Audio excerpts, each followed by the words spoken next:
Maraming notebooks. Iba-iba yung kulay per subject. Meron din tayo pad paper. Meron din tayong index card. Pink sharpener for me. Scissor. Correction tape. Test. Scissor ulit. Green ball pen. Medyas.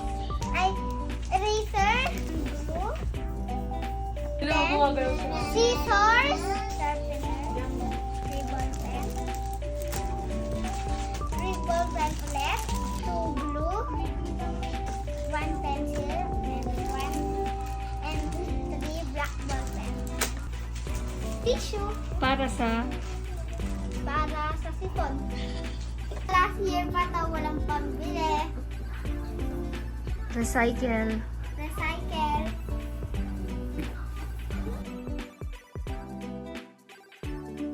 Ayan, pasok na natin mga gamit ko sa bag para hindi po kalat-kalat. Nagrara na kasi po si mami ko, madaming kalat sa kwarto. Wala pa po nga pangalan yung mga notebooks ko and other things. Ginagawa pa lang ni mami ko yung mga sticker ko dyan.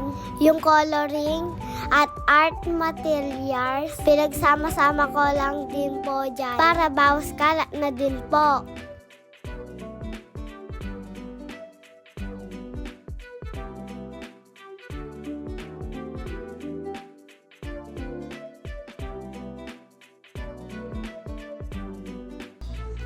Clean na siya, guys.